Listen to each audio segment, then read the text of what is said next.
there, this is Rom Wills coming back at you with yet another car video.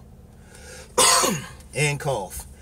Yeah, I'm still fighting this cold. Anyway, the consequences of the criteria, part 2. The dogs. Look, now I talked about in the previous one,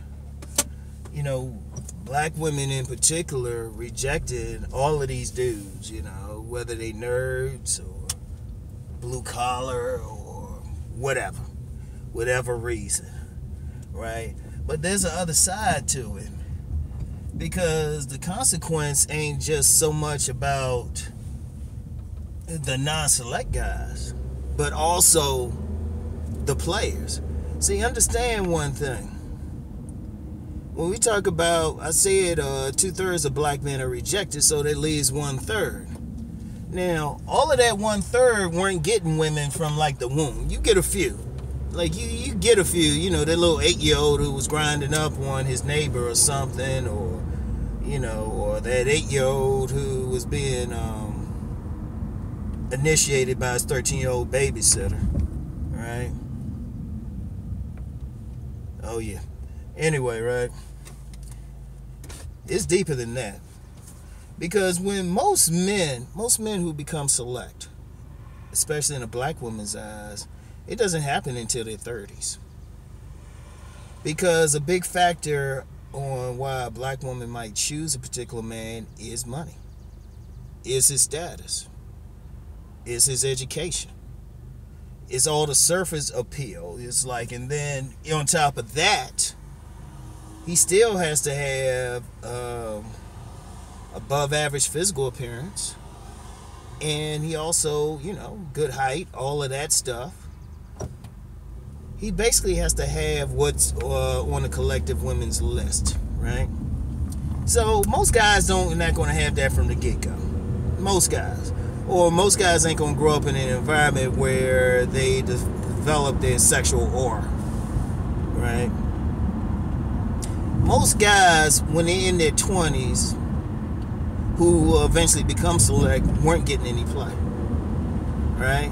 They weren't getting any play. They were, they were forced to work on whatever they're going to do, right? So by the time they get to a place where women find them attractive, where women see them as select, they're usually in their 30s. Yeah, so you know what? They got a chance to hit the gym, get, work on their professions, get a little bit more money, fix their teeth, take their bumps and bruises along the way.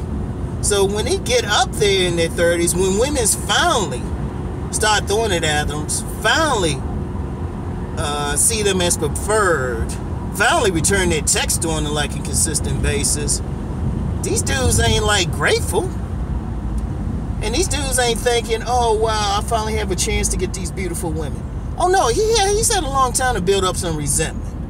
Now you get a lot of guys who they'll just say, well, you know what, I'm just going to get this woman of another race and stuff and go on. And that's actually what happens a lot.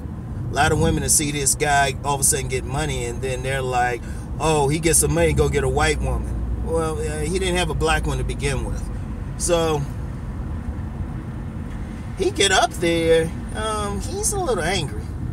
He's a little mad. He unleashes the dog, because he's like, he done did all the hard. First of all, and I've said this before, right?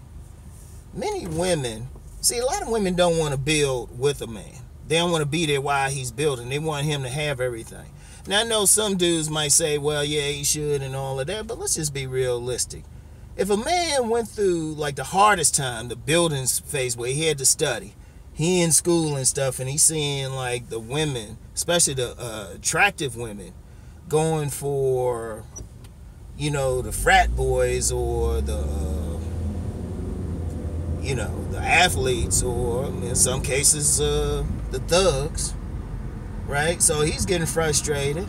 He's wondering why, well, I'm working hard, I'm doing all this right stuff, I go to church, these women ain't feeling me.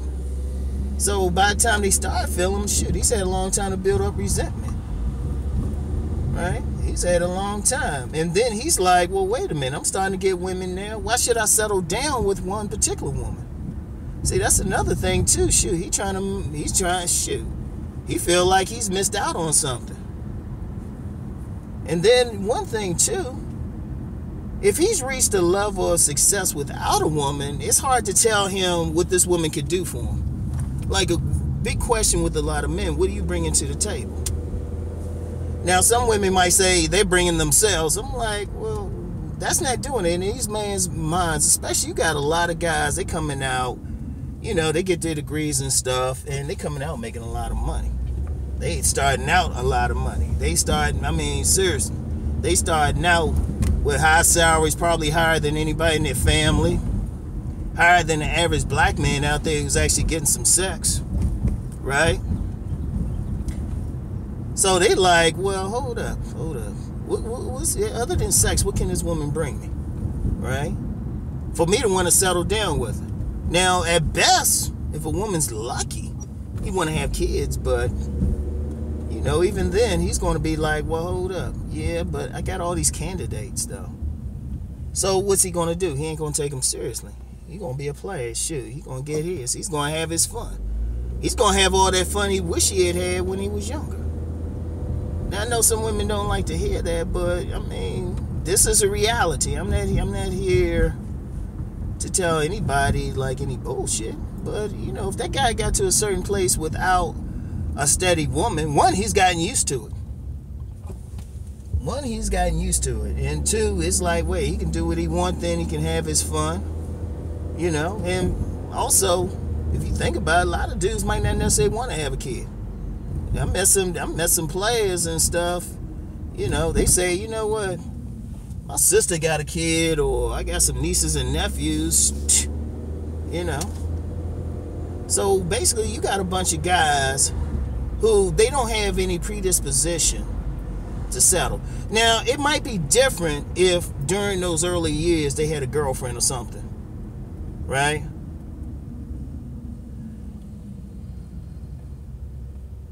It might be different if they had a girlfriend or something like that.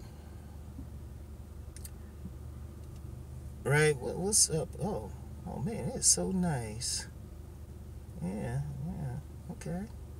Yeah, this woman had to put a whatchamacallit in for some dude's gas cap was out. That is so cool. Man, they cool around here when they ain't acting stupid. Anyway, right? This man ain't gonna have a predisposition to want to settle down or anything. And see, and then this the same guy, women will say, well, where he at? One, he ain't gonna hang out with a lot of sisters, because as he get more and more money, that's the guy who's going to likely go overseas. Now, I know I did a video talking about, watch out for men overseas, watch out for women overseas and all of that, but let's be real. How many of these dudes actually going to watch it? If they even watch it, they're going to be like, yeah, whatever, Rom. I ain't serious about these women anyway. So they'll just go overseas, but they were like, nah, forget it. So if they deal with you, they're going to be on some dog shit. And then another thing, they're going to be picky as hell. And there's something else too, because you do have a few, like sometimes a dude will want to get with a woman when he's younger. And he'll meet somebody, but she'll reject him. But then a few years later, she manages to see him, and then she's like, hey, how you doing? Of course, she's put on some weight and she got some kids. And she'll say something like, I always thought you were cute. And that woman should just be like, just say hi to him, like, hey, how you doing? I'm glad everything went well, and keep walking. Because if he entertains it, he will probably dog her. See, a lot of women have a fantasy about, some guy wanting them no matter what. That's Disney, y'all. That's Disney. So that's the thing, though. So you're in a messed up state. I know some women say, well, damn, we rejected one, and then the other ones, they don't want us after they get something. Yeah. Life ain't fair. Seriously. Life is not fair. It'd be nice to tell you some nice shit and, some happily ever after shit, but there's consequences. And this is what's happening. Only way that's going to change if the value system has to change. Right now, the value system ain't thinking long term. A lot of sisters ain't thinking long term, you know. And until that happens, or the value system change where someone is judged more on character and like the hard work they're doing then. Because see, here's the thing with the dudes that's rejected the most. It ain't like they lazy. I can see if the dude ain't doing shit, ain't doing nothing. He ain't in school. He's sitting around and stuff. And some women try to act like that's the case. Oh, he ain't. But come on now, you know this dude done told you he a sophomore at like this Ivy League school. You know he done told you that. He probably started the conversation with that, but you just didn't want him. So anyway, that's how it goes. So you get one, you rejecting, and then the other one, if he becomes select, there's a strong possibility he gonna be a play. Like strong. Like when I say strong, strong as hell. And